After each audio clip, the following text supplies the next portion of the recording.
Hello నమస్తే అండి, నేను మీ ఝాన్సీని. Welcome to our channel. ఈ వీడియోలో కాకరకాయ ఉల్లికారం చూపిస్తాను. ఫస్ట్ కాకరకాయల మీద ఉన్న బుడిపల్ని తీసేసుకొని ఎడ్జెస్ కట్ చేసేసుకొని 1 ఇంచు మందం మీద ముక్కల్ని కట్ చేసేసుకొని మధ్యలో ఉన్న గింజల్ని చాక్తో తీసేసుకొని అన్నీ ఒక గిన్నెలో వేసేసుకోండి. అలా నేను చూపించిన విధంగా చేసుకోండి. ఇప్పుడు 1/2 స్పూన్ పసుపు అండ్ 1 స్పూన్ ఉప్పు వేసేసి బాగా చేత్తో కలుపుకోండి. ఇలా చేయడం వల్ల కాకరకాయలో ఉన్న చేదు పోతుంది.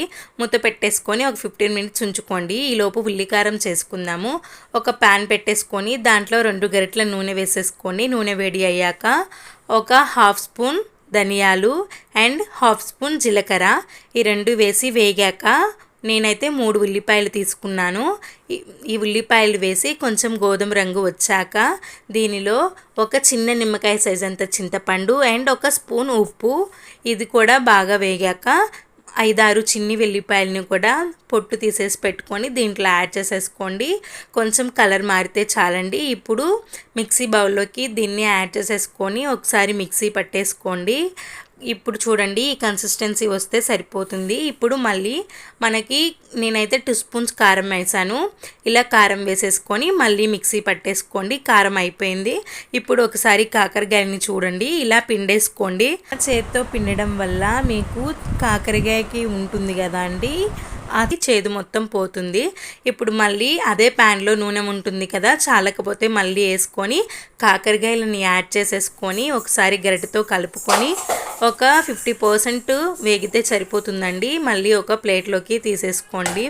ఇప్పుడు మనము ఉల్లికారంని ప్రిపేర్ చేసేసుకున్నాము, కాకరకాయని కూడా వేయించుకున్నాం కదా. ఈ కాకరకాయల మధ్యలో మనము ఈ ఉల్లికారాన్ని పెట్టుకోవాలి. అలా అన్ని కాకరకాయలను పెట్టేసేసుకొని అదే ప్యాన్లో నూనె ఉంటుంది కదా, ఒకవేళ నూనె సరిపోకపోతే మళ్ళీ ఇంకొంచెం నూనె యాడ్ చేసేసుకొని 1 by 1 కాకరకాయలు మొత్తాన్ని కారం పెట్టేసేసుకొని ప్యాన్లో పెట్టేసేసుకోండి. మీకు ఒకవేళ ఇంకా కారం అనేది మిగిలిపోతే కూడా దీంట్లో యాడ్ చేసేసుకోవచ్చు. చూడండి, నాకైతే చాలా కొంచెం మిగిలింది.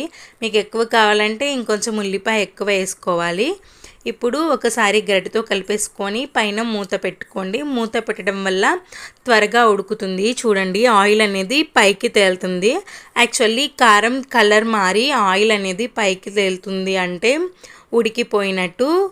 చూసారా ఎలా వస్తుందో? ఇలా చేస్తే చాలండి. కాకరకాయ ఉల్లికారము చాలా సింపుల్గా ఉంటుంది. ఎప్పుడు తినని వాళ్ళు కూడా ఒకసారి ఖచ్చితంగా ట్రై చేస్తారు.